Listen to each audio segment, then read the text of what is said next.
oduu ammi arra oduuleen ajaa'ibsiisadha keessattuu jiraattota Suudii Arabiyaa kan seeraan ala biyya tana keessa jiraataniif akka malee yaaddeessaadha. Kanaaf namoonni hundi sheer walii godhee waliif qooduudhaas qaba.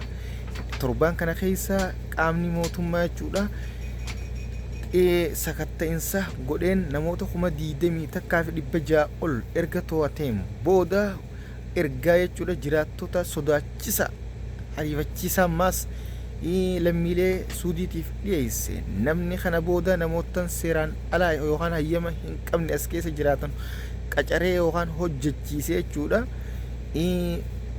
qarshii 15,000 hidhaa amata 15 fi adabbii jechuudha riyaala miliyoona takka adabama jechuudhaan akeekachiisa sodaachisaa kana irratti dabarsan. Kunnumaa qaraara jechuudha bara 2013 saniin wal fakkaataa jechuudha. Gaafa sanii si akkattoon itti namni kararra bee ofiin galee gala filatee akkana jechuudha.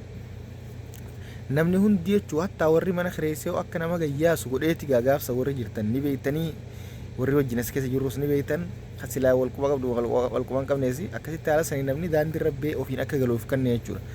Amma immoo kan jechuudha manaa qofa ibsa kana irratti hin baasine malee mana nama tokko kan kireessine ammoo namni nama dalaysiisee nama seeraa hin qabne dalaysiise amata 15 hidhaa fi adabbii riyaala miliyoona takka jechuudhaan akeekisiiran. Kanaaf yaa'oo warri jechuu seeraa as keessa jiraattan rabbummaan rahmata isiniif haa godhu jenna.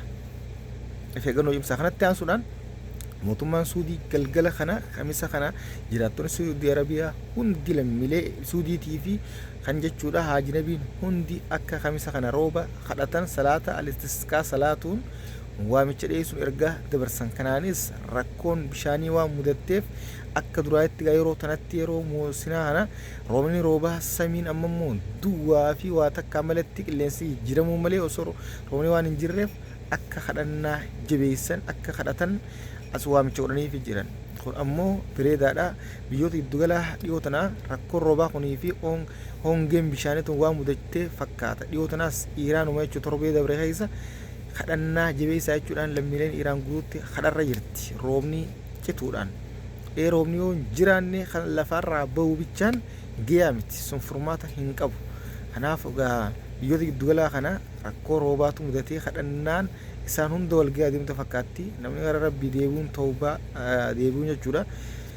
Imaana irraa rabbiin roobu yenna nutis du'aa ni goona. Kanuma asmaanuu isinis warri silaa biyya tana keessa jiraataniif kan jirres bakka jirtanitti salaata al-istisqaa salaatuudhaan roobaa kana kadhaa jabeessaadha isiniin jenna. Rabbi nuuf haa roobu. Roobni kun bar akkuma rabbiin gartee wa anzalnaa ma'a mina samaa'i jeetti ambatnaa fiiha bishaanoo saniin nabaatan jee jechuudha magariisa jechuudha mayra garagaraa isinii baafna jeetti bishaan barbaachisaadha. Bishaan malatti ilmi namaa kunii fi laftilleen waan magarsitu hin jiraatu jechuudha.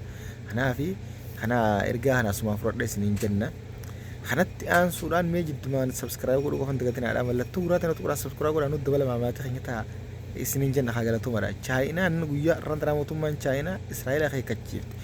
Namoota 67 kan aleellaa jechuudha lola gaggeessite kana keessatti galaafatte wareede guutuu itti gaafatama fudhachuu qabda jechuudhaan beeksistee jirti. Dhiyeenya kana gaa biyyoonni giddugalaattis ta'e mootummoonni addunyaa guutuun Israa'eel mootummaa Israa'eel Netanyaahuu sheexaana guddaa kana akka hidhaniif waamichi namuu jechuu akka hidhu hidhaarra dabarsuus yakka mana murtii deddeebi'aa jira. Ammoo akka hidhamuuf irra deddeebiin dubbachaa jiran warri biyyoonni keessattuu 5 fi biyyoonni 6 hidhaarra murteessee jira akka hidhamuuf.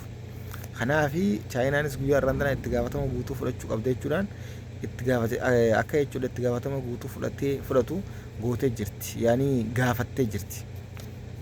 Kanaaf ammoo inni fudhachuun isaa dirqama fudhachuu baatus jechuudha.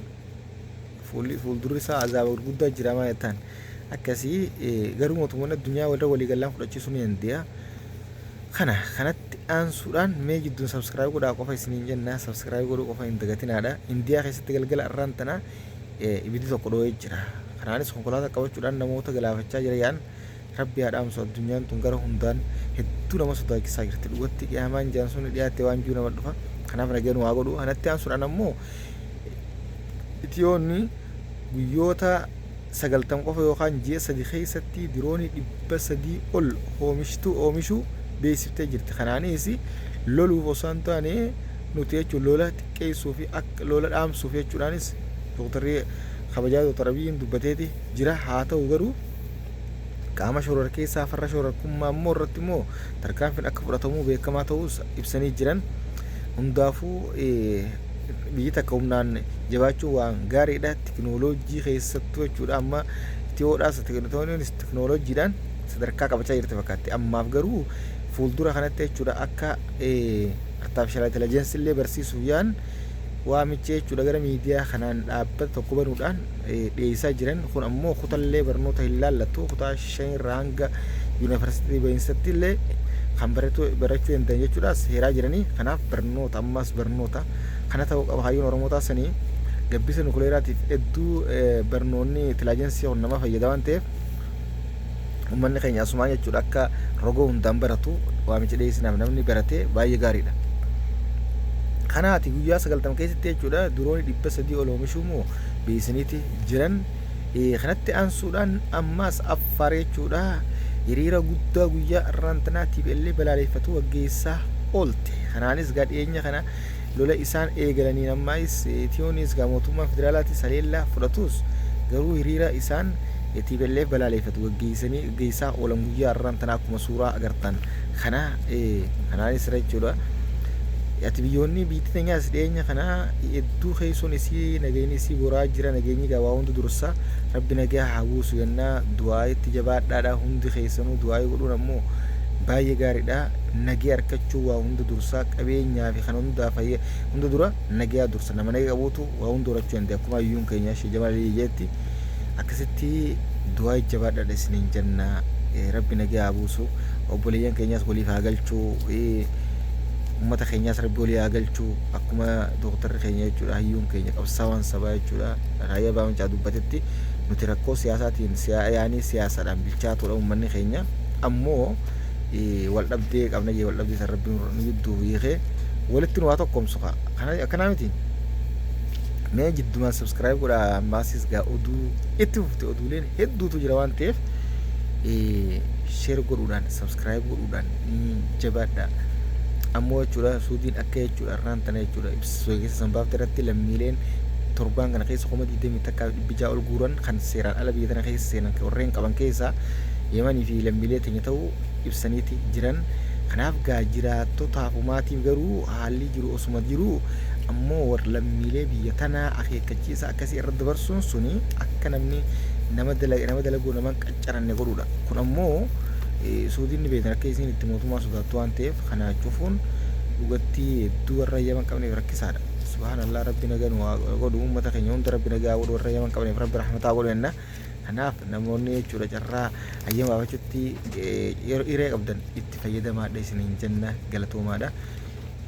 Kana oduulee biraa itti fufna ammaas gara Ameerikaa yookaan addunyaa guutuu biyyoonni Afrikaatis amma cimaati jira siyaasaan addunyaa tunis haala jechuudha wal fakkaataan socho'aa jirti. Kanatti aansuudhaan ammaas lolli Iraanii fi Israa'el deebi'uuf sodaa waan qabu fakkaata. Akka Iraan jechuudha dubbattetti Usaayid ambaasaadara Israa'el jechuudha Moskoo keessatti ajjeesuudhaaf yaalaa jirti. Kanaanis jechuudha lola Israa'elii fi Iraan walitti eegalchiisuuf yookaan jechuudha tattaaffii godhaa jirti jechuudhaan himatte. Kana mana jechuudha mana marii nageenya addunyaatti himattee jirti.